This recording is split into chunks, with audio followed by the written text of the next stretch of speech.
I wanna be a slave, but wanna be a master. I wanna make your heartbeat run like roller coaster. I wanna be a good boy, I wanna be a অন্ধকার রুমটাতে বসে তেতে কান্না করে যাচ্ছে। Cookie, তেতেকে এখান থেকে নিয়ে যাও, তেতের অনেক ভয় করছে। ওই পচা লোকটা আমাকে বন্দি করে রেখেছে। কুকি, নিয়ে যাও না তোমার তেতেকে। এদিকে জাঙ্কুকের বাইক থেমে যেতে দেখে তার ভক্তরা চারদিক থেকে মাথায় হাত দিয়ে বসে আছে, আর কায়ের লোকজন হইচই করছে। জাঙ্কুক চারিদিকে তাকিয়ে মুচকি হেসে আবারও মাথায় হেলমেট পরে নাই। বাইক স্টার্ট দিতেই চারপাশ থেকে উত্তেজনা শুরু হয়ে যায়। আবার সবার চেয়ার আপ শুরু, সবাই জাঙ্কুক জাঙ্কুক বলে চিৎকার করছে। ততক্ষণে কায়ের গাড়ি অনেক আগে চলে গেছে। জাঙ্কুক হাওয়ার বেগে আবারও বাইক চালাতে শুরু করে। লিসা তো অবাক, এত পরিমাণে অ্যালকোহল দেওয়ার পরেও জাঙ্কুক কিভাবে ফুল পাওয়ারে বাইক চালাচ্ছে। জাঙ্কুকের বাইকের গতি এত স্পিডে ছিল যে 5 মিনিটে সে কায়ের বাইক টপকে সামনে চলে আসে। কাইও প্রাণপণে বাইক চালাচ্ছে। সে মূলত এতক্ষণ নিজের মতো করে চলছিল, কারণ সে শিওর ছিল জাঙ্কুক আর তাকে ধরতে পারবে না। কিন্তু জাঙ্কুককে কাবু করতে পারছে না কাই। জাঙ্কুক আর কাই দুজনের কানে ব্লুটুথ আছে। কাই জাঙ্কুককে বলে, জাঙ্কুক, এখনো সময় আছে, থেমে যা, না হলে তোর বউকে আমি উপরে পাঠিয়ে দিব। শালা মশার বাচ্চা আসছে বাঘের সাথে পাঙ্গা নিতে, পারলে মেরে দেখা আমার বউকে। সাথে সাথে কাই মিঙ্গুকে কল করে, কিন্তু মিঙ্গু না, বরং কলটা ধরে সুগা। মিঙ্গু, ওই মেয়েটাকে উপরে পাঠিয়ে দে। ওপরে তো এবার তোর যাওয়ার পালা আসছে। তুই নিজেও জানিস না তুই বনের সিংহকে জাগিয়ে দিয়েছিস। এবার মৃত্যুর জন্য সময় গুনতে থাক। তাই আসলে জাঙ্কুকের ফোন পাওয়ার সাথে সাথেই সুগা কায়ের বাংলা বাড়িতে চলে এসেছে। ওখানে অনেক গার্ড ছিল। সুগা সবাইকে কাবু করে টেকে উদ্ধার করে আনে তাদের গার্ড সহকারে। তাই বুঝতে পারে জাঙ্কুককে তের ভিডিওটা পাঠিয়ে কত বড় ভুল করে ফেলেছে। তাই তো জাঙ্কুক সহজেই ধরে ফেলেছে তে কোথায় আছে। এবার কাই নতুন প্ল্যান করে। সে ইচ্ছে করে জাঙ্কুকের বাইকে ধাক্কা দেয়, কিন্তু জাঙ্কুক পাশ কাটিয়ে পাল্টা ধাক্কা কায়ের গাড়িতে মারে। সাথে সাথে কাই বাইক সহ মাটিতে লুটিয়ে পড়ে। জাঙ্কুক বাঁকা হেসে বাইক চালিয়ে রেসের সীমানা পার হয়। আবারও জিতে যায় জাঙ্কুক। চারিদিক থেকে জাঙ্কুকের ভক্তরা চিৎকার করছে। ঠিক তখনই সুগা তেকে নিয়ে রেসের মাঠে, যেখানে জাঙ্কুককে ট্রফি দেওয়া হবে, তার পাশে নিয়ে যায়। জাঙ্কুককে দেখে তে কুকি কুকি বলে ডাকতে শুরু করে। তের ডাক শুনে মাঠের মাঝখান থেকে 2 হাত বাড়িয়ে দেয় জাঙ্কুক। সাথে সাথে তেও ছুটে গিয়ে জাঙ্কুককে জড়িয়ে ধরে। জাঙ্কুক সবার সামনে তের কপালে একটা চুমু খায়। নিজের হাতের ট্রফিটা তের হাতে তুলে দিয়ে বলে, গাইস, এটা হচ্ছে আমার ওয়াইফ জিয়ন তেইয়ং, এই ট্রফির আসল মালিক। চারিদিক থেকে সবাই হাততালি দিচ্ছে। পরে যান, ঠিক আছেন আপনি? তেতে একদম ঠিক আছে। সুগা ভাইয়া ওই পচা লোকগুলোকে ডিসুম ডিসুম করে মেরেছে। তের কথা শুনে জাঙ্কুক আর সুগা দুজনেই হেসে ফেলে। তারপর জাঙ্কুক তেকে কোলে নিয়ে ওখান থেকে চলে আসে। এদিকে লিসা তো রাগে ফুঁসছে। শালা অপদার্থ, পারেনি জাঙ্কুককে হারাতে, আর না পেরেছে ওই মেয়েটাকে মারতে, বরং নিজে এখন আদমরা হয়ে শুয়ে আছে। কিচ্ছু হবে না এগুলোকে দিয়ে, এখন যা করার আমাকেই করতে হবে। অন্যদিকে জাঙ্কুক তার গাড়িতে উঠে সুগার দিকে তাকায়। সুগা, ওই শোরের বাচ্চাটাকে রাতের মধ্যেই আবার গোডাউনে নিয়ে আয়। ও আমার কলিজায় হাত দিয়েছে। ওর কলিজা ছিঁড়ে আজ আমি রান্না করে আমার কুকুরকে খাওয়াবো। ঠিক আছে, তুই নিশ্চিন্তে দেখে নিয়ে বাসায় যা, কাজ হয়ে যাবে। জাঙ্কুক গাড়ির গ্লাস লাগিয়ে দিয়ে গাড়ি চালাতে থাকে। তে চুপটি করে জাঙ্কুকের পাশে বসে আছে। জাঙ্কুক এক টানে তেকে নিজের কোলে বসিয়ে নেয়। জাঙ্কুক আগে থেকে বেশি অ্যালকোহল খায়, সে কারণে অ্যালকোহলের প্রভাব তার উপর তেমন একটা রিয়াক্ট না করলেও তার ভিতরে উত্তেজনা কাজ করছে। জাঙ্কুক তেকে কোলে বসিয়ে গাড়ি ড্রাইভ করছে, কিন্তু তে জাঙ্কুকের কোলে ঠিক মতো বসতে পারছে না, কারণ জাঙ্কুকের অ্যানাকোন্ডা সোজা হয়ে দাঁড়িয়ে আছে। কি, আমি বসতে পারছি না, ওই সাপটা আমায় খোঁচা দিচ্ছে। জাঙ্কুক মুচকে হাসে, কারণ ওই সাপটা তোমাকে চাই, তোমার সাথে খেলতে চাই। খেলতে দিবে সাপটাকে? দিব। কান্না করবে না তো? না, করবো না। তের মুখ থেকে এই উত্তর শুনে জাঙ্কুক গাড়িটা নিয়ে ফাঁকা একটা জায়গায় চলে যায়। গাড়িটা সাইডে থামায়, তেকে এবং নিজেকে আনরেস্ট করে নেয়। তারপর তেকে বলে, সোনা, সাপটার উপর বস। তে জাঙ্কুকের কথা মতো ওটার উপরে বসে পড়ে, কিন্তু বসতেই তে একটু ব্যথা পায় আর হালকা একটু খোঁচা দেয় ও কান্না শুরু করে দেয়। তুই বললি না তুই কান্না করবি না, কিন্তু এতে তো কষ্ট হয় কুকি। সোনা, সামান্য কষ্ট হবে, তোর কুকি অনেক হট ফিল করছে। জান, তুই কি চাস তোর কুকি তোর মতো আরেকটা মেয়েকে ভালোবাসো? না না না কুকি, কুকি শুধু আমার, কুকি আর কাউকে ভালোবাসতে পারবে না। তাহলে একটু কষ্ট সহ্য কর, তাহলে কুকি আর কাউকে ভালোবাসবে না। অবস্থায় জাঙ্কুককে হারানোর ভয়ে তার সব কথা মেনে নেয়। জাঙ্কুকের লিটল মেম্বারের সামান্য অংশ তের ভিতরে গিয়েছে কিনা, জাঙ্কুক ওই অংশটুকু দিয়ে হালকাভাবে একটা ধাক্কা দেয়। তখনই তার নজর পড়ে তের উপর। তের চোখ খিচে বন্ধ করে আছে, তের ব্যথা হচ্ছে, কিন্তু টু শব্দও করছে না। জাঙ্কুক মুচকি হাসে, কারণ অবস্থাটা তাকে হারানোর ভয়ে সবকিছু সহ্য করে নিচ্ছে। তার কুকি না হয় অন্য মেয়েকে ভালোবাসবে। এই ছোট্ট মেয়েটা জাঙ্কুককে তার ভরসার আস্তানা ভাবে, সেই জাঙ্কুককে হারাতে ভয় পায়। পরিজান, কষ্ট হচ্ছে তোমার? না গো কুকি, আমার কষ্ট হচ্ছে না। তের এমন উত্তর শুনে জাঙ্কুক তেকে নিজের কাছ থেকে সরিয়ে জাপটে জড়িয়ে ধরে। ভয় পাস আমাকে হারানোর? কষ্ট হচ্ছে, তারপরও কেন মিথ্যা বলছিস? কুকি, আমার কেউ নেই কুকি, তুমি আমার সবকিছু। আমাকে ছেড়ে যেও না কুকি, আমি তোমার সব কথা শুনবো, প্রমিস। পরিজান, এই জীবন জাঙ্কুক শুধু তোর, তুই ছাড়া আমি নিঃস্ব। তোকে ছাড়া আমার দম বন্ধ হয়ে আছে। অনেক ভালোবাসি রে তোকে, তাড়াতাড়ি বড় হ না জান, তোর কুকি তোকে ছাড়া কোথাও যাবে না। এবার তেও জাঙ্কুককে জড়িয়ে ধরে। কিছুক্ষণ পর তারা বাসায় চলে আসে। জাঙ্কুক তেকে ফ্রেশ করিয়ে নিজেও ফ্রেশ হয়ে নেয়। দুজনে খাবার খেয়ে ঘুমিয়ে পড়ে। দুজনেই অনেক ক্লান্ত ছিল। নেক্সট ডে জাঙ্কুক তেকে প্রতিদিনের মতো তার স্কুলের সামনে নামিয়ে দিয়ে তার আস্তানায় চলে যায়, যেখানে কাইকে বেঁধে রাখা হয়েছে। কাইকে খাঁচায় বেঁধে রেখেছে। তার পাশে জাঙ্কুকের কুকুর বামকে ছেড়ে দেওয়া হয়েছে। বামও বারবার কাইকে খাওয়ার চেষ্টা করছে। জাঙ্কুককে দেখে কাই আর্তনাদ করে ওঠে, ভাই ছেড়ে দে আমায়, আমি আর কখনো তোর বইয়ের দিকে তাকাবো না। ভাই, আমি মরতে চাই না, প্লিজ ছাড় আমাকে। কায়ের আর্তনাদে জাঙ্কুক উচ্চ স্বরে হাসতে হাসতে বলে, ও তাই? তুই নিজেও জানিস না তুই কার দিকে হাত বাড়িয়েছিস। তুই আমার জানে হাত দিয়েছিস, তোর জান কি করে আমি বাঁচিয়ে রাখি বল। এ বলে জাঙ্কুক তার বামকে কায়ের খাঁচার ভেতর ঢুকিয়ে দেয়। বাম সাথে সাথে কায়ের উপর আক্রমণ করে, কাইকে ছিঁড়ে ছিঁড়ে খেতে শুরু করে। কায়ের গলা ফাটা আর্তনাদে চারিদিক মৃত্যু খেলায় মেতে উঠেছে। জাঙ্কুক পায়ের উপর পা তুলে এই দৃশ্য দেখছে আর পরম শান্তি পাচ্ছে। দৃশ্যটা উপভোগ করতে করতে জাঙ্কুক নিজে নিজেই বলে, নিজের মৃত্যু নিজেই ডেকে আনলি। তোরা জানিস না আমি কতটা সাইকো ওই ছোট্ট 13 বছরের মেয়েটার জন্য। ওর দিকে তাকানো মানে নিজের মৃত্যুকে ডেকে আনা। লিসা লিসা লিসা, এবার তুইও তৈরি হ মৃত্যুর স্বাদ গ্রহণ করার জন্য। এ বলে জাঙ্কুক সাইকোদের মতো হাসতে শুরু করে।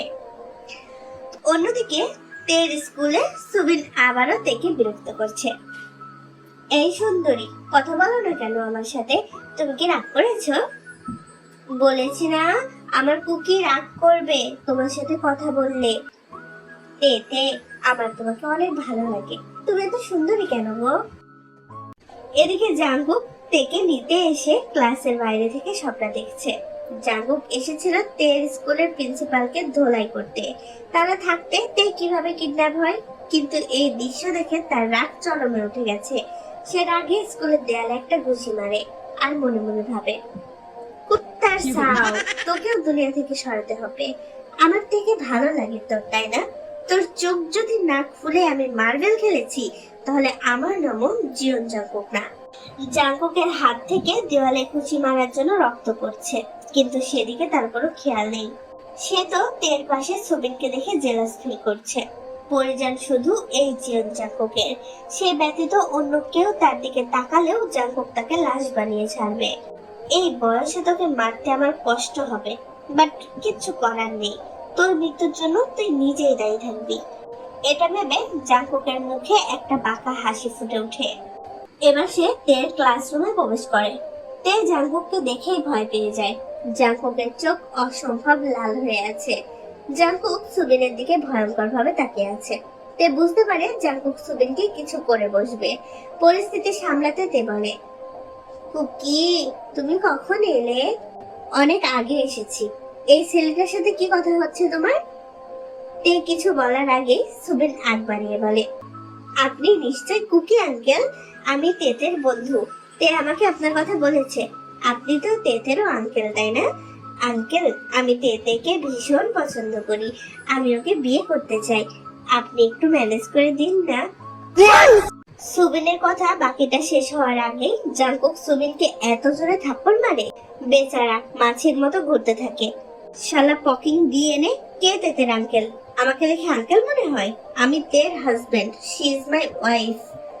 জাংকুকের চিৎকার শুনে স্কুলের প্রিন্সিপাল সহ অন্যান্য শিক্ষকরাও চলে আসে। স্যার, কি হয়েছে? আপনি এত রেগে আছেন কেন? কোনো সমস্যা হলে আমাকে বলুন, আমি সমাধান করে দিচ্ছি। চুপ শালা মাদারবোর্ড, তুই নিজেই তো একটা সমস্যা। তুই কি সমস্যার সমাধান করবি? তোকে কি বলে গিয়েছিলাম? আমার বউয়ের দিকে নজর রাখবি, ওর যাতে কোনো সমস্যা না হয়। তাহলে তুই থাকতে আমার বউ কিডন্যাপ হয় কিভাবে? সত্যি বলছি স্যার, আমরা আপনার বউয়ের দিকে নজর রাখি, কিন্তু কি থেকে কি হয়ে গেল আমরা বুঝতে পারিনি। এবারের মতো মাফ করে দিন। সামনের দিকে এরকম ভুল আর হবে না। তুই বেঁচে থাকলে তো ভুল করবি। মানে স্যার, বুঝতে পারিনি তো আমরা। কি বুঝতে পারিসনি? হ্যাঁ, এই কুত্তার ছাওটা আমার বউকে ভালোবাসার অফার দিয়েছে। তোকে বলেছিলাম না কোনো ছেলে যাতে আমার বউয়ের দিকে চোখও না দেয়। তাহলে তুই থাকতে কিভাবে ও সাহস করে আমার বউকে অফার দেয়? কি, এই হারামি দিয়েছে অফার? আজকে ওকে এর জন্য শাস্তি দিব। আপনি কোনো চিন্তা করবেন না, আজকের পর ও আর আপনার বউকে ডিস্টার্ব করবে না।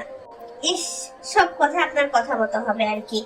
আমি তেকে 100 বার ডিস্টার্ব করব। তুই আজকে আমাকে মারতে বসেছিস, তোর মুখটা বন্ধ রাখ।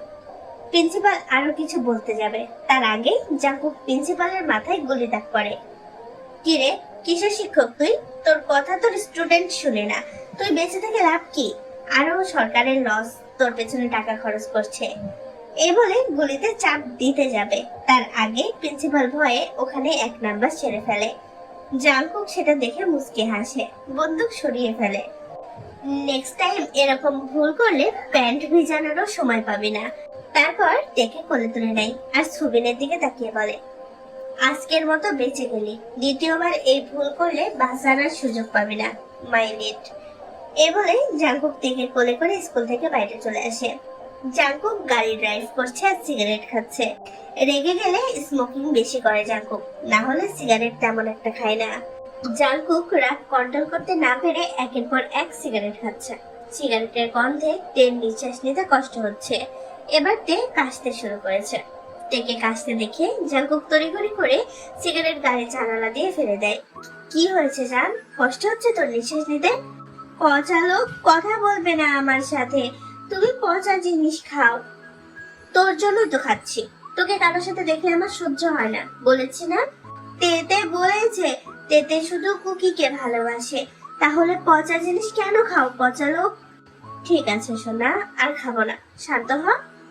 না, এভাবে বললে হবে না। তো কিভাবে বলতে হবে মহারানী? তোমাকে রাস্তায় কান ধরে 50 বার উঠবস করতে হবে আর বলতে হবে আমি আর পচা জিনিস খাবো না। সোনা, বাড়িতে গিয়ে কান ধরলে হয় না? না, এখানেই ধরতে হবে, নইলে তেতে কথা বলবে না। ঠিক আছে ম্যাডাম, আপনি যা হুকুম করবেন।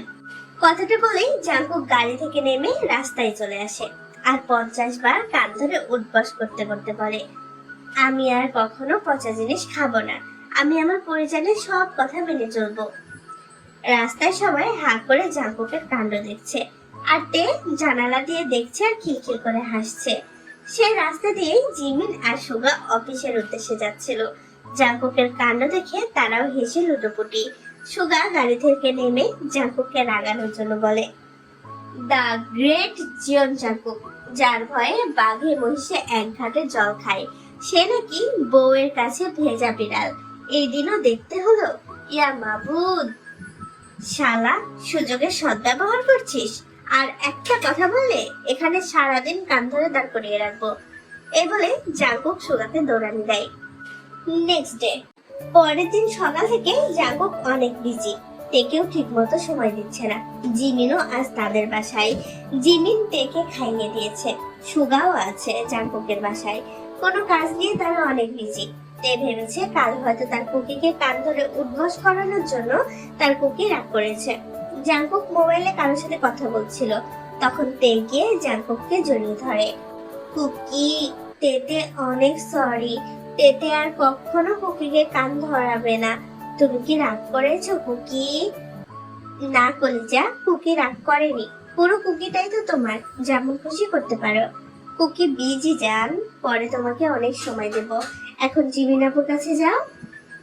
ঠিক আছে। তারপর জাঙ্কুক তের কপালে চুমু খায়। সেদিন সন্ধ্যাবেলা জাঙ্কুক অনেকগুলো শপিং ব্যাগ নিয়ে এসে জিমিনের হাতে দেয়। সাথে আছে পার্লারের কিছু মহিলা। তারা সবাই উপরে চলে যায়। তে তখন ঘুমাচ্ছিল। দুপুরে জিমিন ঘুম পাড়িয়ে দিয়েছে, এখনো ওঠেনি। জিমিন গিয়ে আস্তে করে তেকে ডাকে, ওঠো তে সোনা, দেখো কারা এসেছে। তে চোখ খুলে বলে, এরা কে গো জিমিন আপু? এরা কে গো জিমিন আপু? এরা পার্লারের লোক, তোমাকে সাজাতে এসেছে। এরা পার্লারের লোক, তোমাকে সাজাতে এসেছে। দেখো এই ব্যাগগুলো, এখানে পরীর মতো জামা আছে, যা দিয়ে আরেকটা পরীকে সাজানো হবে। কিন্তু কেন? কারণ আজকে তে পরীর জন্মদিন। হ্যাপি বার্থডে সোনা। এবার তের মনে পড়লো আজ সকাল সকাল কুকিও তাকে এই কথা বলেছে আর অনেকগুলো আদর করেছে। বলেছে আমার অপেক্ষার আর মাত্র 2টা বছর। তে তো আগামাথা কিছুই বোঝেনি, কারণ এর আগে আর কখনো জন্মদিন পালন করা হয়নি তার। করবে বা কে? তার জন্মের সময় তার মা মারা গেছে। তার জন্মটাকে তো তের নানার বাড়ির লোক অভিশাপ মনে করে। পার্লারের মহিলাগুলো তেকে অনেক সুন্দর করে সাজায়। তেকে পরানো হয়েছে সাদা ও গোলাপি কালারের গ্রাউন, যার পেছনের পাটটা অনেক বেশি লং। মাথায় খাঁটি ডায়মন্ডের মুকুট। এক কথায় জাঙ্কুকের পরিজানের মতোই লাগছে। একটু পর জাঙ্কুক ছাদ থেকে নিচে নেমে আসে, তারপর রুমে যায়। তেকে দেখে মুগ্ধ নয়নে তাকিয়ে থাকে। মাশাআল্লাহ, কারণ নজর যেন না লাগে আমার পরিজানের ওপর। এরপর তেকে কোলে নিয়ে ছাদে চলে যায় জাঙ্কুক। ছাদে এসে তে তো পুরো অবাক। পুরো ছাদ ক্যান্ডেল লাইট ও হাজার ফুল দিয়ে সাজানো। সাথে আছে অসংখ্য বেলুন ও ঝাড়বাতি। চারপাশে অনেক মানুষ, জাঙ্কুকের বন্ধু ও আত্মীয়। সামনে রাখা আছে 10 পাউন্ডের চকলেট কেক, যা তের পছন্দ। হঠাৎ সবাই তেকে দেখে একসাথে বলতে থাকে, হ্যাপি বার্থডে তে। তে ছাদে পা রাখতেই তের পায়ের টাচ লাগতেই হঠাৎ ছাদের উপরে হাওয়ায় ভাসমান কৃত্রিম তারা দিয়ে লেখা ওঠে, হ্যাপি বার্থডে আমার পরিজান। পুরো আকাশ ঝলমল করছে, চারিদিকে ফুলের মিষ্টি সুগন্ধ। তে সব দেখছিল, তখনই তার কানে আসে জাঙ্কুকের বলা কথা, মেনি মেনি হ্যাপি বার্থডে পরিজান। তোমার 1000 বার জন্ম হোক, শুধু এই জীবন জাঙ্কুকের জন্য। তের চোখে পানি চলে আসে। হ্যাঁ, সে 13 বছর থেকে 14 বছরে পা দিয়েছে, তবে সে যে জাঙ্কুকের কাছ থেকে ভালোবাসার মানেটা খুব ভালো করেই বুঝে গেছে। এত সুখ সত্যি তার কপালে লেখা ছিল। যার জন্মদিনকে অভিশাপ মনে করা হতো, আজ তার জন্মদিনে কেউ তাকে 1000 বার জন্ম নিতে বলছে, শুধু তার হয়ে থাকার জন্য। তখনই তের মাথায় কেউ পরম মমতার হাত রাখে। সে চোখ তুলে তাকাতে এবার সত্যিই কান্না করে দেয়। সে যে আর কেউ না, তার নানা যান লিমিনহু। পাশেই দাঁড়িয়ে আছে তার জিম্মা। তে লিমিনহুকে জড়িয়ে ধরে কান্না করতে থাকে। কান্না করিস না নানুজান, আজ তোর সুখের দিন। দেখ নানাজান, সে বাংলাদেশ ছেড়ে চলে এসেছে তার নানুজানকে বার্থডে উইশ করতে। হ্যাপি বার্থডে আমার নানুজান। তুমি আমার উপর রাগ করে নেই তো নানা ভাই? কি করে রাগ করে থাকবো আমি? আমার নানুজান চলে আসার পর যে আমি বুঝতে পেরেছি আমি তাকে ঠিক কতটা ভালোবেসেছি। তের কান্না আরো বেড়ে যায়। জিন তেকে জড়িয়ে ধরে কপালে চুমু খায়। এই পাগলি, কান্না করছিস কেন? দেখ তোর জন্মদিন শুনে আমরা বাংলাদেশ থেকে চলে এসেছি। এখন তোর সবাই আছে, তুই এতিম না। সত্যি তুমি আমার মা। এটা বলে তে জিনকে জড়িয়ে ধরে। আমি তোর মা। তোর চোখের পানি মানায় না। জাঙ্কুকের মতো স্বামী যে মেয়ের কপালে আছে, তার আবার কিসের কান্না? জাঙ্কুক তো সব করেছে, তোর নানাজানকে বাংলাদেশ থেকে নিয়ে এসেছে। এবার তে জাঙ্কুকের দিকে তাকায়, যে এই মুহূর্তে তার দিকে তাকিয়ে আছে। সাদা পাঞ্জাবিতে আজ মারাত্মক সুন্দর লাগছে জাঙ্কুককে। তে গিয়ে জাঙ্কুককে জড়িয়ে ধরে। Thank you cookie. জাঙ্কুক তের কপালে চুম খায়। এটা অতি সামান্য জান, তোর জন্য এই জীবন জাঙ্কুক নিজের জীবন দিতেও দুইবার ভাববে না। তুই একবার চেয়ে দেখ, আকাশের তারা নিয়ে আসবো, শুধু তুই আমার হয়ে থেকে যা। কথাটা বলে জাঙ্কুক তের গলায় ব্লু ডায়মন্ডের নেকলেস পরিয়ে দেয়। চারিদিক থেকে সবাই হাততালি দিতে থাকে। এবার জাঙ্কুক তের সামনে হাঁটু গেড়ে বসে একগুচ্ছ গোলাপ ফুল দিয়ে তেকে প্রপোজ করে। থাকবি তো পরিজান সারা জীবন জীবন জাঙ্কুকের বউ হয়ে? জাঙ্কুকের কথায় তে কান্না ভেজা কণ্ঠে বলে, এত কেন ভালোবাসো আমায় পচা লোক? কে হই আমি তোমার? জাঙ্কুক হাত প্রসারিত করে উচ্চ স্বরে বলে ওঠে, তুই তো আমার সব রে পাগলি, তুই তো আমার সব, তুই তো আমার বেঁচে থাকার দারুণ অনুভব।